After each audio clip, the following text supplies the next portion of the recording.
Ma'am, as a costume designer, you have often worked on films which, like right from the very beginning of your career, you have often worked on films which have run on very tight budgets at times. Yes. And a lot of your work is called pure, master class of craft. How much do you think, was there ever a time where you made a decision because it was financially more feasible to make that, and then later when it got received by the audience, they were awed by, probably your capability to spin it around, but then you knew why that happened? The story, of course, is about two sisters. One who's remains in India, and one had to remain. I mean, was married and stayed in Pakistan, and then manages to return to her sister here. The thing is that the clothes, the style, both of them are actually dressed in the same way. It's just that one of them wears her burqa all the time because she's the only one who goes out. See, after the projects are completed, I'm part of the process from the beginning till the time we pack the costumes. Yeah. After that, I have no connection with the costumes because those costumes are then handed back to the production. When we're talking about, say, films like Zubeidaa, so as far as I know, ma'am, you tried to use original jewelry, if I'm not wrong, right? So does that make a difference for the character? Does it make a difference for the actor when they are acting? Does it help their technique? Would imitation jewelry have done a different sort of a role than, how you sourced it? Well, I looked for the imitation jewelry in Jaipur. Okay. And I was very unhappy with what I saw. Let's go backwards. I looked for imitation jewelry in Bombay. I did not like it. Then I thought in Jaipur, I would get better. Okay. And I was very unhappy. So then I said that for these two beautiful women, I cannot cheat. So then I contacted people and requested, begged. I said, please, can you help me? Yeah. And then they said, okay, for one day. And then they said, okay. I mean, they agreed. And I said, absolutely, I will return everything to you in a day's time. They said, fine. So they supported me, and I'm so grateful for that. The two of them looked absolutely fabulous. But I have to, I'm so thankful for the support that I got for that one day. And I told Shyam Benegal that make sure that you do both these sequences in that one day, because that was not the plan. They were going to do that after a few days. I said, no, change your schedule. Why should we change the schedule? It's not planned. I said, no. I had told the director, and I said, reschedule. I told the direction department, reschedule. I'm getting this jewelry on such and such day, reschedule, so that everything will be done, because I've only got this jewelry for so many hours. Yeah. So finish it because I have to return it. And they said, okay, fine. Everything was rescheduled to block everything just for these two sequences, and the jewelry was sent back, So that was amazing. Yeah. You must have, noticed something in that imitation jewelry when you were, it's been years and years of Zubeidaa. Yeah, absolutely. But the imitation jewelry in those days was not of the quality that you get now. Okay. The imitation jewelry you get today is very good. Yes. I mean, a lot of marriages today, people are using imitation jewelry. Yes. So you can imagine, why would you want to spend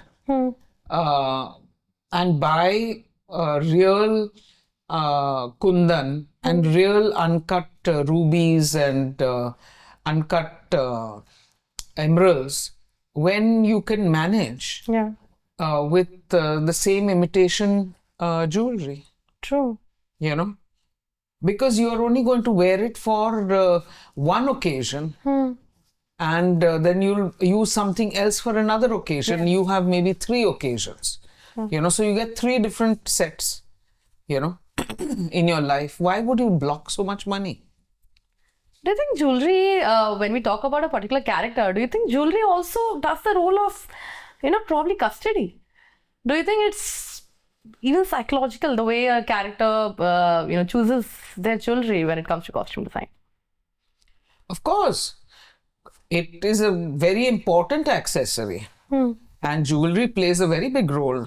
However tiny it is, it plays a role for the character. So it can be the smallest Mangal Sutra, it can be a taviz, and the placement of the taviz, if it is on the arm, it's on the neck, wherever. So some people wear a taviz on a dhaga around the waist, So it can be a rudraksh. And for a man, where does he put it? So it really plays a role. But all this is jewelry, So it's choice, and it depends on the placement and part of the personality of the character. Yeah. So how flashy you want to go, and how subtle and quiet you want to go. And there's also this difference between, probably, if I'm using the right words, dressing characters with new money and old money. Absolutely right. I think you're absolutely right here. Yeah. That also plays a role. Yeah. Because the more subtle, the more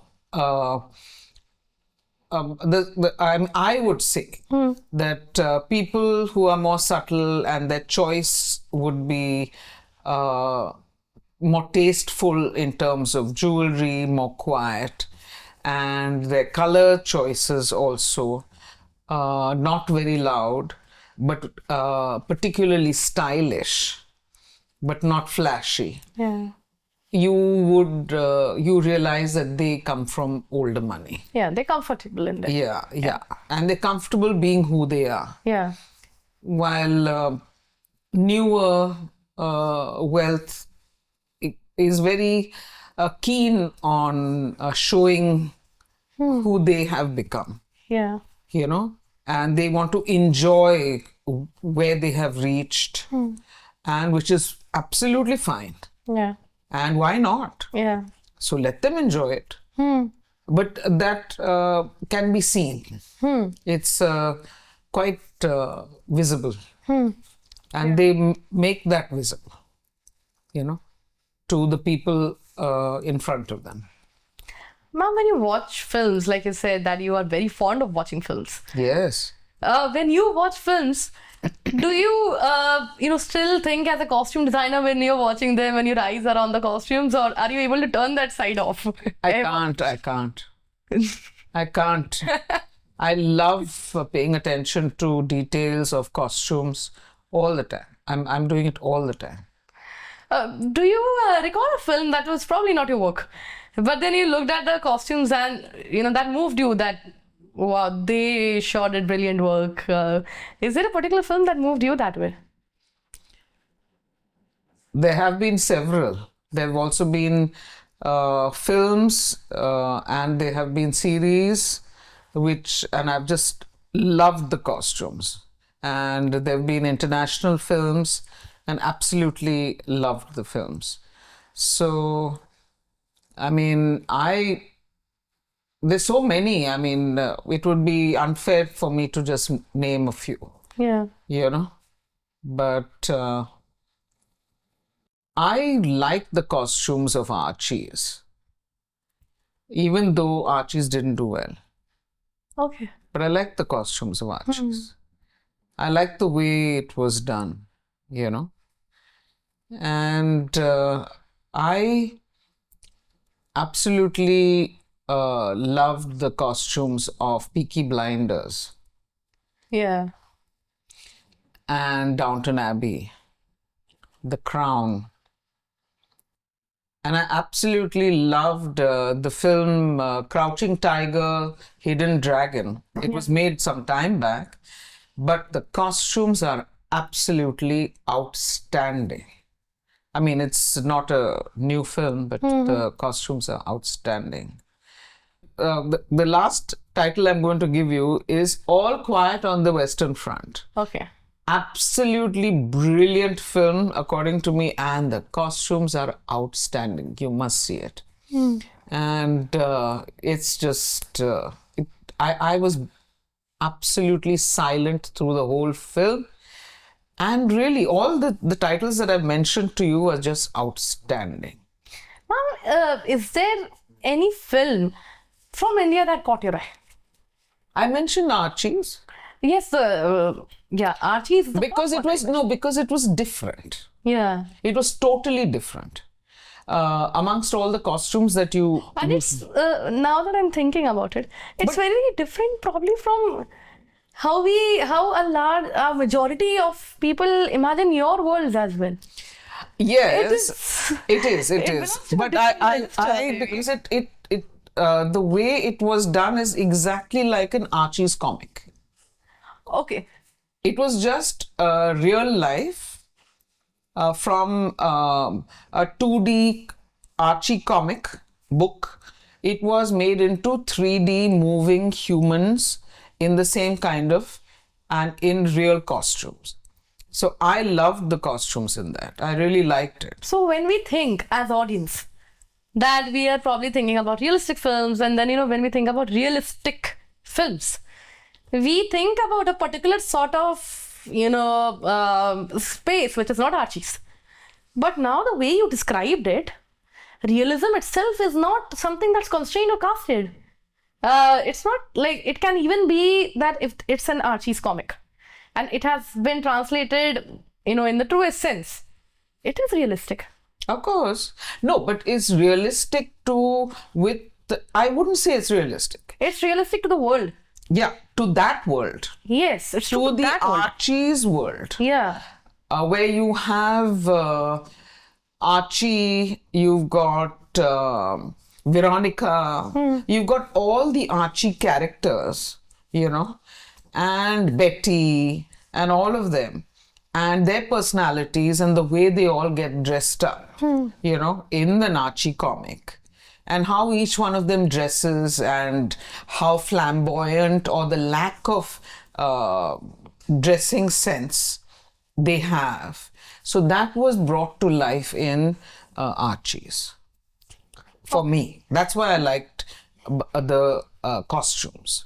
If I talk about the broad umbrella of, say, parallel cinema, where do you think, because one thing that's popping out to me right now from this answer is, where do you think realism or realistic, things that we were talking about, say in terms of Archies, being true to Archie's world, but it's not parallel cinema, definitely. If I talk about realistic and if I talk about parallel cinema, in a broad umbrella sort of a sense, are these two connected? Are they one and the same? Are they different? Because I mean, right now, I think the understanding of people who think about parallel cinema is not in the same direction that we just talked about. No, it isn't. Yeah. This is not realistic. It's not parallel cinema. It's a totally different genre. Yeah. So it's kind of, it created a different space for itself. So I would not create any sort of a specific, I would not put it in any kind of genre that most people would like to put it in. I think, ma'am, for me, if you ask, for me, realistic probably means something that is true to the world that we're talking about. For example, when you were talking about Suraj ka Saatwa Ghoda, that's a metaphysical world. That's a dream sequence. And you said ki, you were imagining the world, because that is indeed a dream and imagination, right? And Archies is a comic. So how true are we to the imagination or the dream? How true are we to the comic? I think that is where it talks about realism. But parallel cinema in general, when we talk about, there are other external factors also that are involved. For example, how is the crew functioning? Or say, when we're talking about the funding pipeline, when we're talking about the scale, when we're talking about the philosophy of the characters even, I think the difference between commercial and parallel is more nuanced than that. It's just my personal point of view, I believe. No, you may be right there, because there is a difference between the two. Yeah. I think it is the manner in which both function. There is a difference because of the manner in which they get the funding, the support system from different studios, and the lack of lack of funding for the parallel cinema. They have a lot more difficulty and have had in the past. So it functions differently, and I would say that's where I see the difference. Yeah.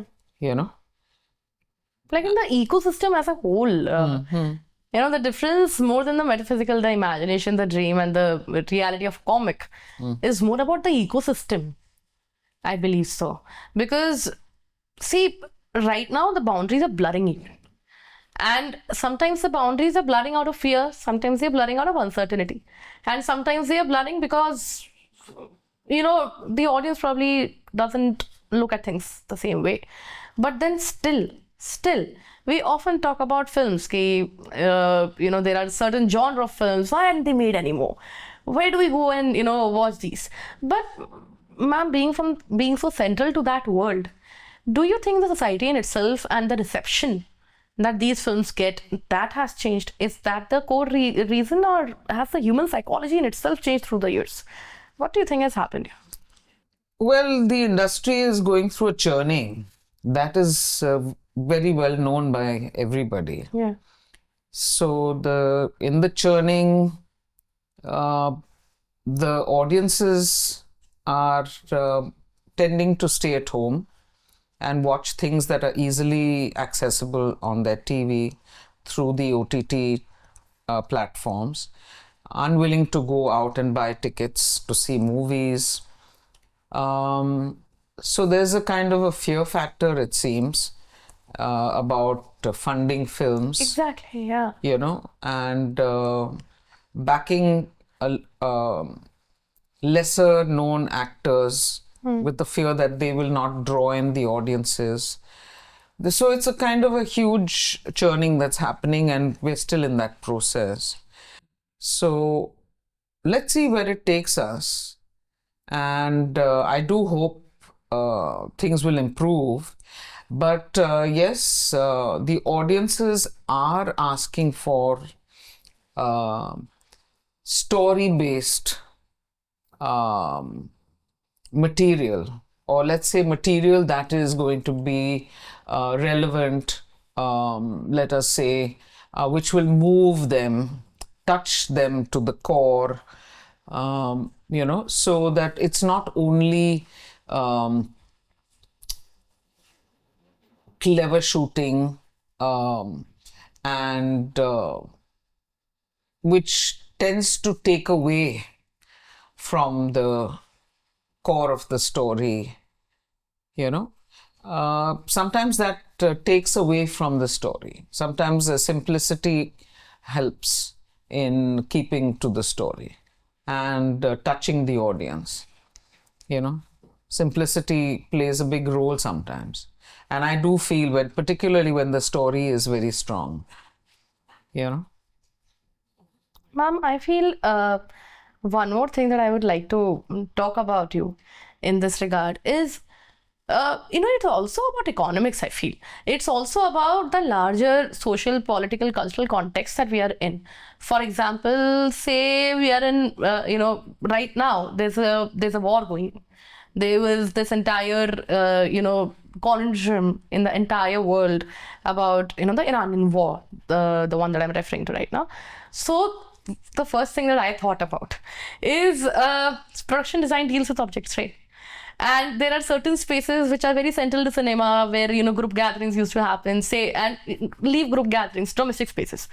Now, a lot of us cannot imagine a domestic space without a chulha, the gas stove. But right now, if you see the chaos with which people wanted to, stock up induction stoves. Yes. So the gas stove went out, the induction stove went in.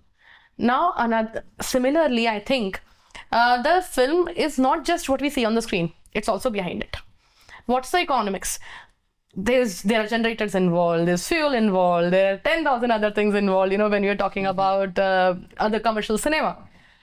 Story-led films, I believe, as far as my understanding goes, they require much lesser of the same thing that we are talking about there as compared to here. So I think the change, whenever we talk about a change in society, it's also something that is pulled together by the larger social, political, economic structure. Because if you don't have the money if you don't have the resources for the fuel and the generators, you're probably going to move towards the story-led narratives in the first place. Because I think that would be more feasible as an option to make, right? Very possible, actually. Maybe you've said something very pertinent right now. It is possible. Yeah. Because we are moving, it's tough times right now. And we'll see where we're headed because things are getting more difficult. Yeah, unfortunately. Unfortunately. And let's see for how long. Yeah. Because our backs are against a wall and it's affecting everybody. It's not just us, it's people, it's it's everybody is being hurt. Worldwide, across every border. Across the strata. Yeah, across. So it is worrying, it is deeply worrying. And everybody in every profession is getting hurt. So let's see where we are headed in this country. When we're talking about this particular war, probably a decade down the line, or say 15 years, 20 years later down the line, this in itself is going to become a period film. Right now, we are living in a contemporary world, but the world that we're living in might become a period film later, right? Well, that's one way of looking at it, yeah. But one will have to wait a pretty long time for that. The period films that we talk about, they were contemporary in some regard, right? So when you do your research, how do you, because often when you research, there's always this danger of crossing into display instead of authentic. How do you make sure that, you tread the line? Because I have not seen once in a filmography that you've tripped over it. So I really want to learn from you that, how do you make sure that you do that? That I don't trip over? That, when you search for period films. Yeah, at the information, the research, yeah. So often what happens these days is there are a lot of period films being made. But there's a difference between research and display. See, I study my script very carefully. And I pay a lot of attention to every character and their back history. And other than that, I also speak with my director whenever I feel that I have some questions. Once those are clarified, then I carry on and get all my research in place. And if I have, and also take some of my research to the director and see if this is what, if his vision and my vision works together. I mean, are we on the same page? Now, in case the director says that I don't think this is working for me, maybe you need to do something else. Then we find a meeting point if it makes sense. True. But if it doesn't make sense according to me, because that person may be historically a little off, then I try to explain historically why I am pushing for certain information to be converted into the costume, True. design and style, and hope that the director will accept it, and then wait for a good reason why I should change my look. Yeah. And then if I am properly convinced, then I will make the change. As an artist, I think it is very important for us to stand by our own choices.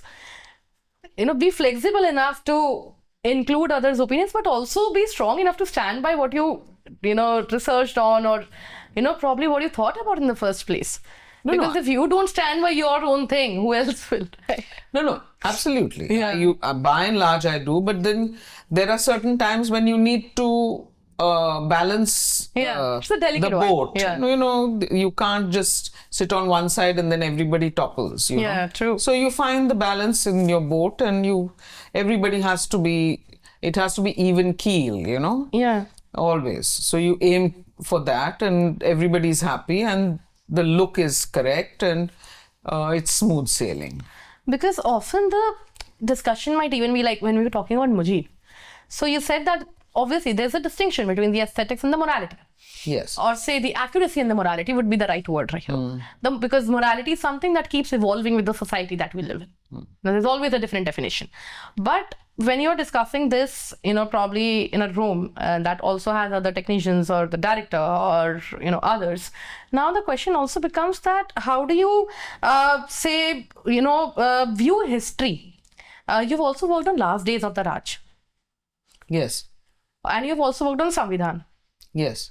So when you're talking about the camera's gaze, now we also have to decide which gaze.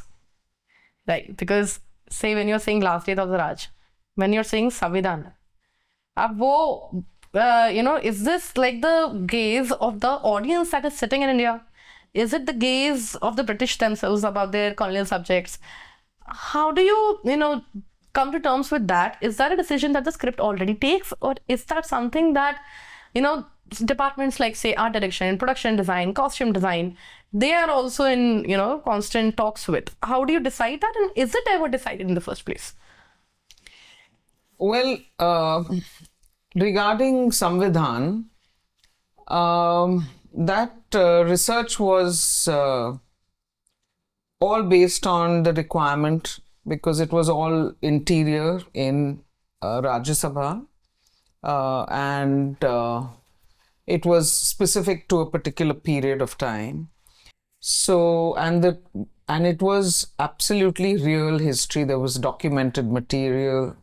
The research was there, so one had to be very specific with the characters. There were photographs, there was documentary material, so one could not budge and change. So you had to stick to the...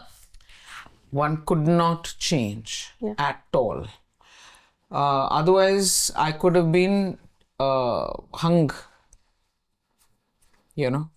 because this was absolutely there. It's there, available for the world to see. Yeah.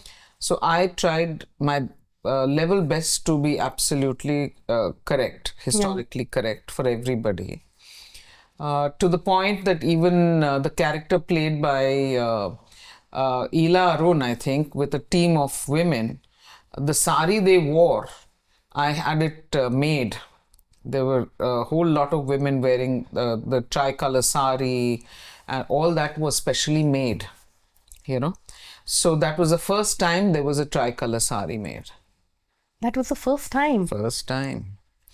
So it must have felt very delicate in itself, because, see, often because opinions are... never before had the Tricolour Sari been made. Yeah. Yeah, that was the first time a Tricolour Sari was made, but with the three bands, orange, white and green, in the border.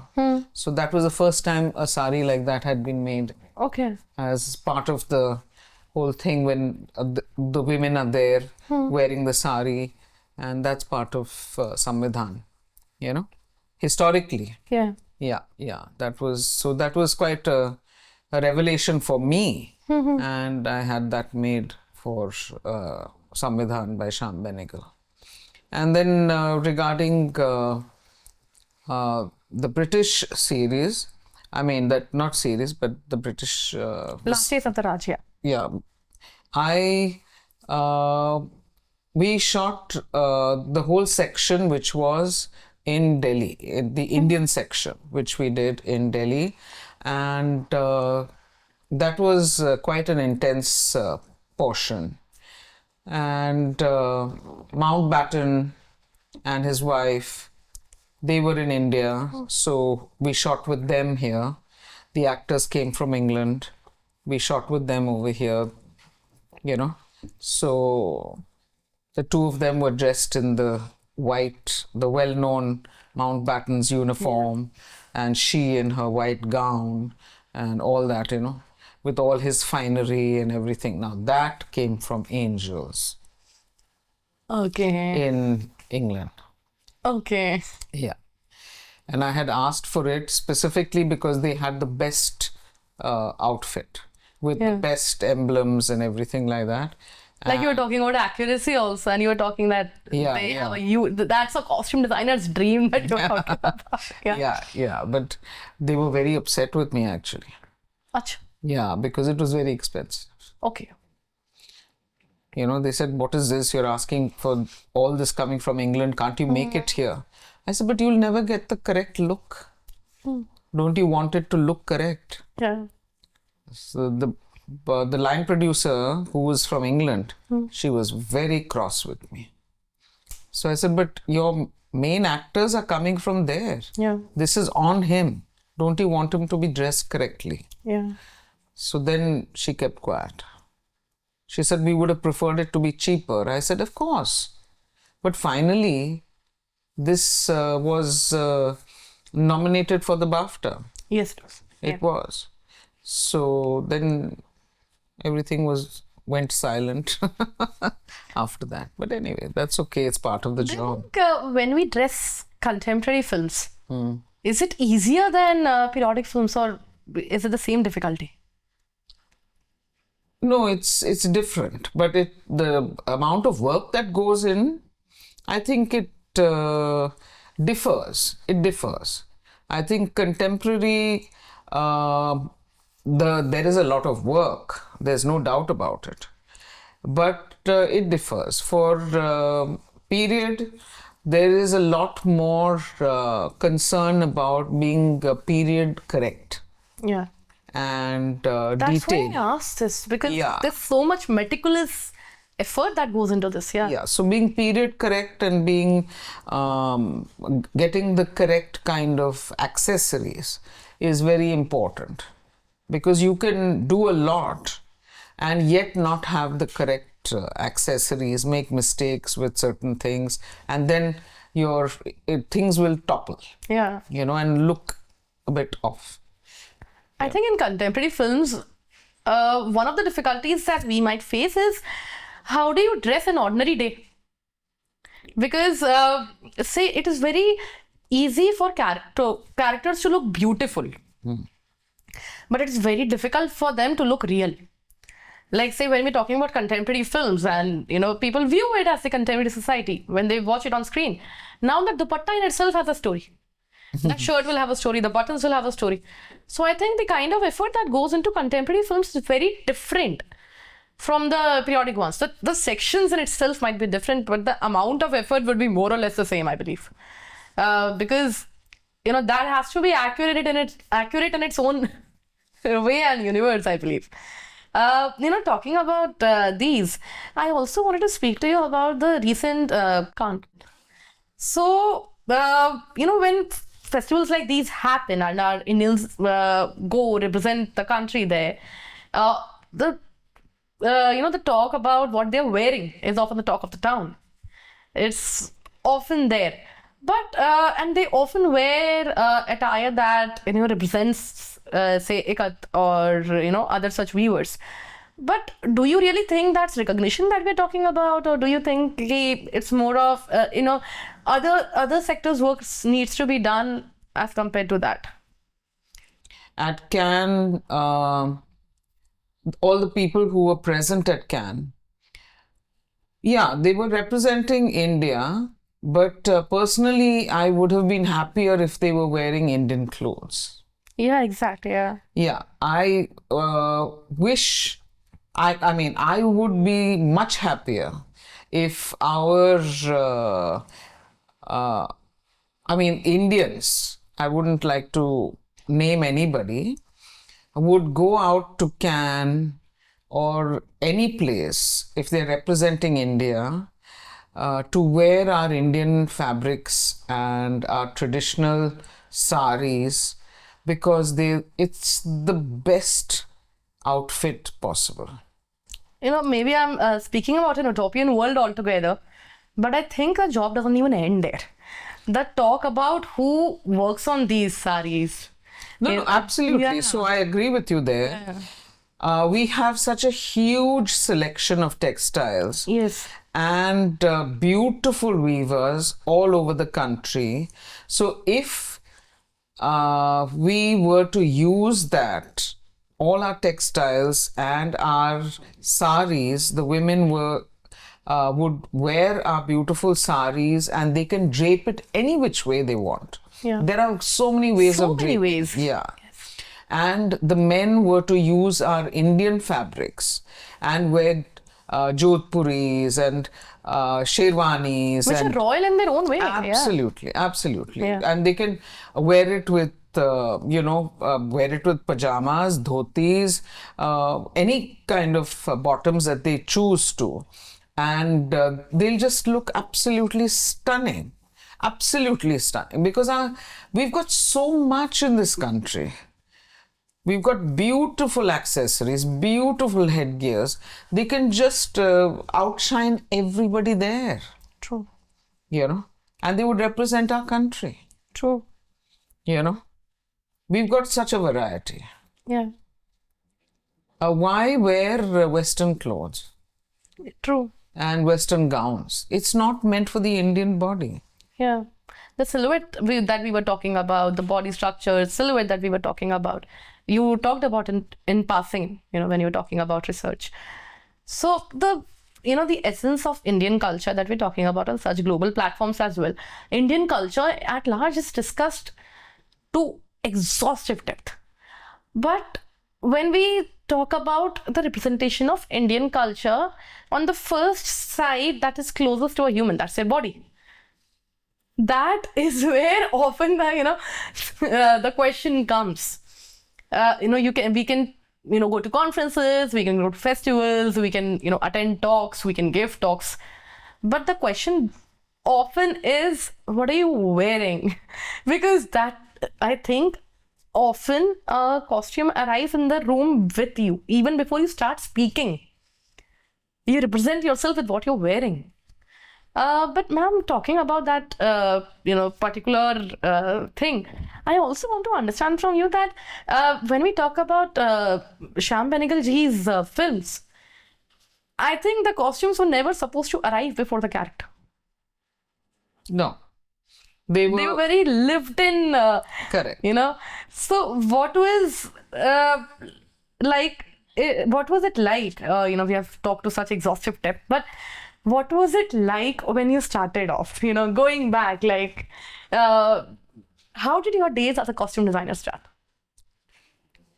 Actually, I never wanted to be in films. I wanted to be a doctor. You wanted to be a doctor? I wanted to be a doctor. Oh, wow. So that never happened. My maths and physics had other plans for me. So I ended up not becoming a doctor. And so then you took physics, chemistry, maths and biology. that was necessary to be a doctor, to get into medicine. At that time, math was also compulsory. Of course. Okay. So anyway, forget about that. Yeah. So that was my dream. And how I landed up in film. And then I started working with my father. So there were many steps in this journey. And I landed up working with my father. And I was offered I was actually in direction as an assistant. I was also an assistant in production. Then one day, I was told that there's a film, really teeny weeny budget. Why don't you do the costumes? I said, I don't know anything. I don't know how to stitch a button. Did you know how to sketch? No. You didn't even sketch? No. It was my first film. How could I sketch my first film? Yeah. No, it wasn't possible. And so he said, do it.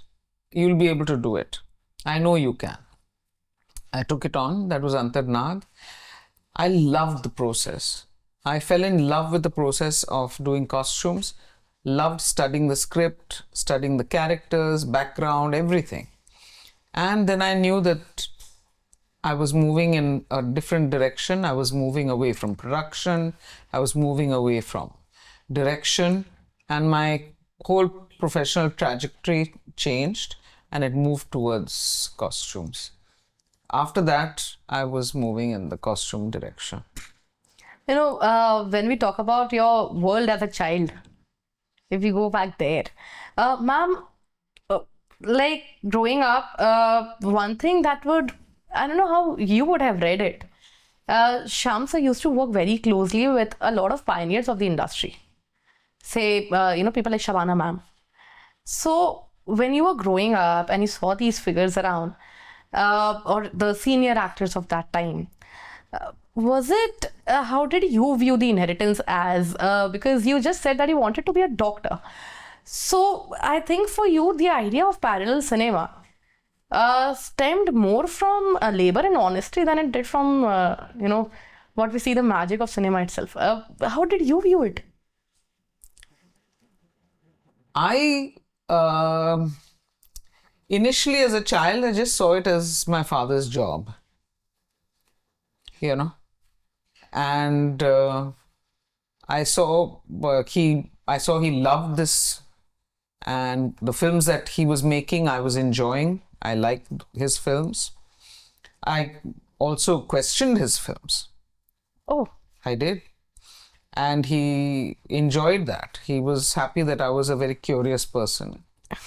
But the thing is that in terms of the kind of crowd I had access to while I was growing up was very kind of artsy, from theatre, painters, actors, and it was a kind of a very mixed crowd, and I think that was very helpful, and I really enjoyed it. It was allowed for a lot of open discussion, and I enjoyed meeting the great intellectual people. So you're talking about all kinds of writers and theatre greats like Satyadev Dubey, Girish Karnad. You're talking about Vijay Tendulkar. You're talking about many other people. I mean, the list is so long. So I don't want to get into more names. And it was a very, very interesting period. And I would say that I learned a lot while I was growing up. And I couldn't have asked for more. ma'am, I think, like you said that, I don't want to, keep listing the names. People think of it like access. But then I also have another angle to it. We often feel that, I think you might understand this better. More than access, it's also sometimes, I think pressure would be the wrong word to use here. It's almost expectation. See, if you come from a certain sort of a background, and you have a banner, there's always this expectation of the society that, say, if, my grandfather achieved A, so my dad might have achieved A plus 2. Now the expectation from me is going to be A plus 2 plus 3. And what people do not understand is that if I, leave out A and A plus 2, then I'm effectively, not regarding my dad's work of his whole life, right? And then if I am regarding it, then it also comes as a sort of expectation, because this person did a lot of work in his life and he did great, tremendous work.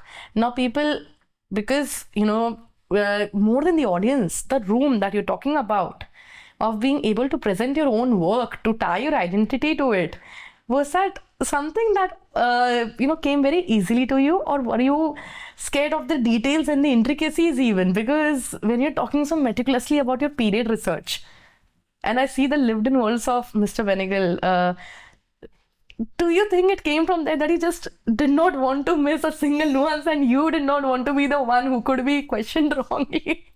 Where did that come from? Well, I wanted to develop my own identity, totally independent of my father. Yeah. So I was quite clear of that. And with my own hard work, no favors. So that was all, which I hope I have. That's all. Of course, ma'am. We spoke to such depth about your craft. That's all, And I was quite clear about that when I started, and that was the most important thing, because I was very aware that if I had remained in direction, I would have, even if I had learnt from him, maybe I made a mistake, I don't know, by not learning from him. But if I had learnt from him and trained under him in the long term, my biggest fear, I think, deep down, was being compared to him.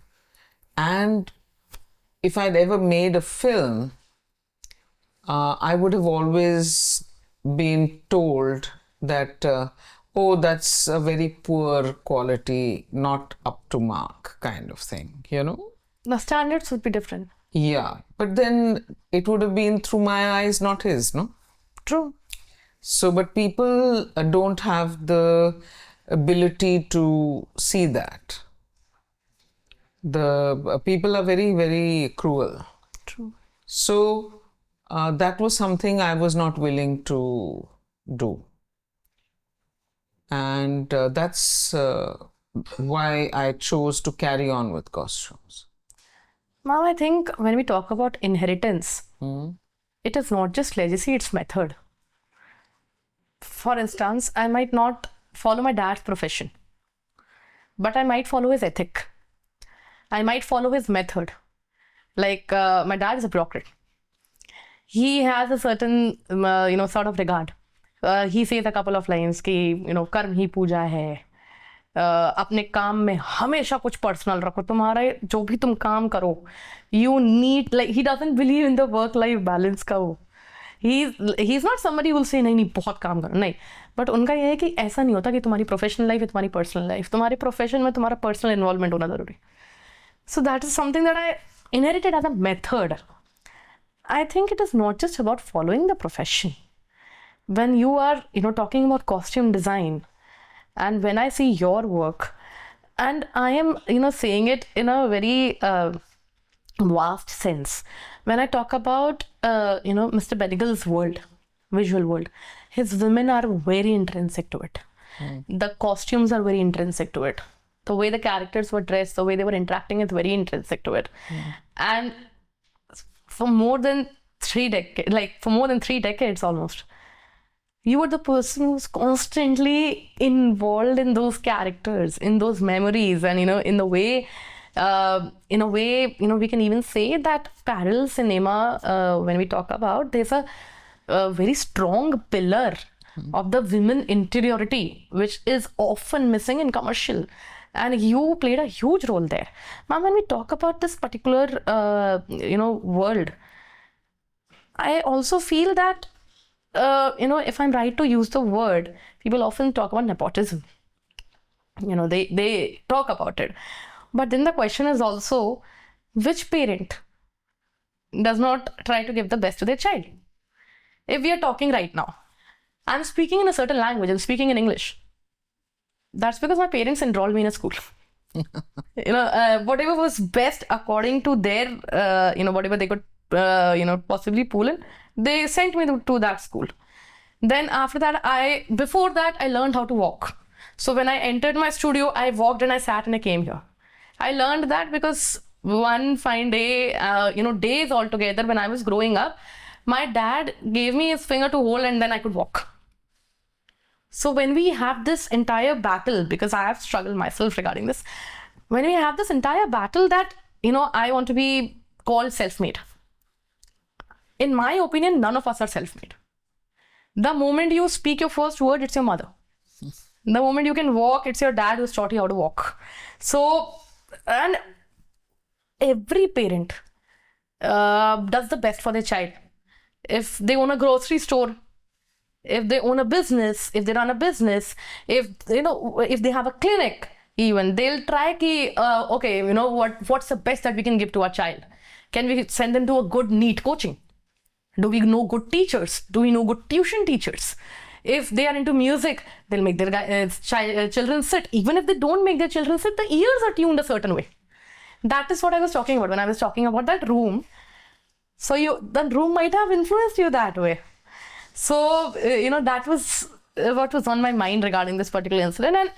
And even in a society, we often, go a very hypocritical way between what is nepotism and what is the so-called dihadi word, जिसको हम कहते हैं.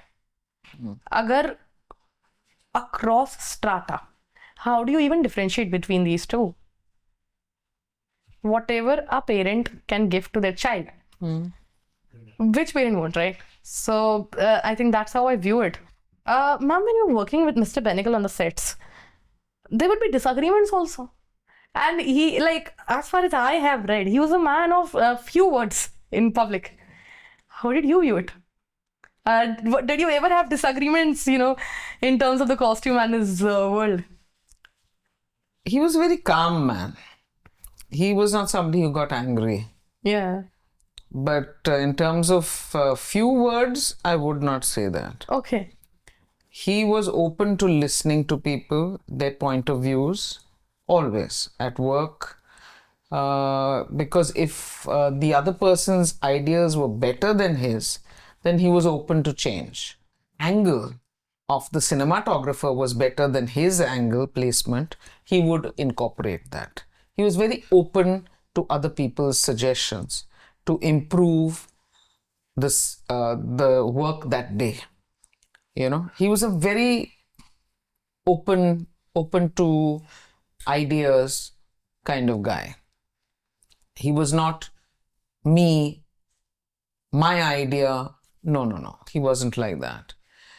And with me, he was, or like all other departments, he designated fully. And he expected you to go to him if you had a problem.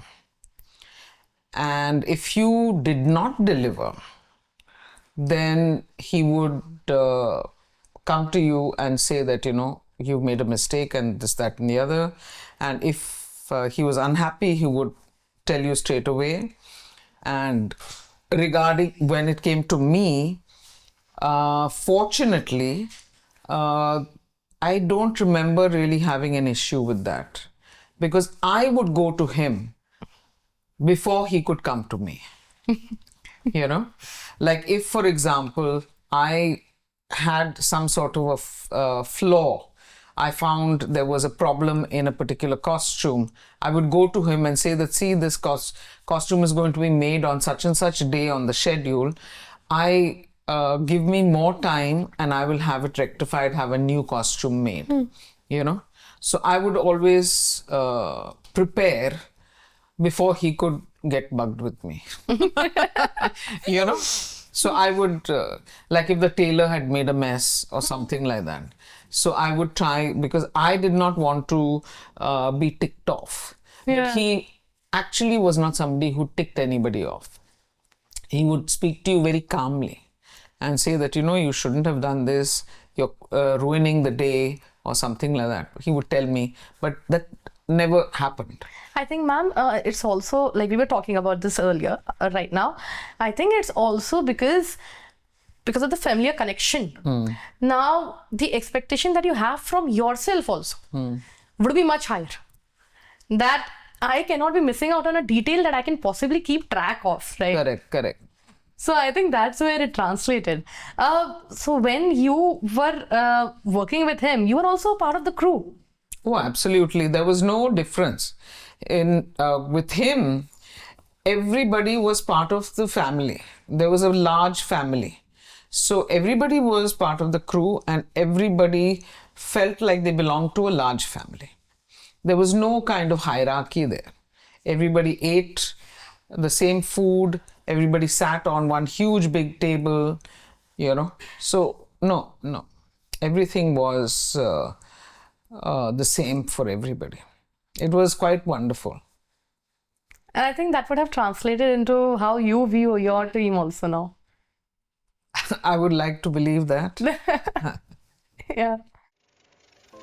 When you're reading your stories right now, how do you view yourself continuing the legacy? For instance, is there a particular sort of a storyline that probably you believe that Mr. Benegal would not have probably taken much interest in, but you will? What draws you? Well, like I said, I want to carry on. I want his company to carry on. I don't want it to shut down. But I do know that the films are not going to be exactly like his films. Ma'am, speaking about legacy. So this is something that we haven't spoken of till now. But a few kilometers from where we are sitting right now is where Shyam Benegal ji relates very deeply with. I think your family relates very deeply with, in terms of native place or your hometown.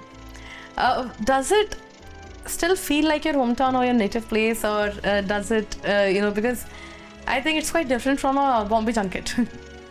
So is Bombay more of a place that you relate with more, or is this a place that you find more your home at? Bombay is where I was born. Bombay is where I've studied. Bombay is where I live. Bombay is where I work. So Bombay is very much my hometown. Yeah. My father was born in what is Sikandrabad. Yeah. And now Telangana. So that was home for him.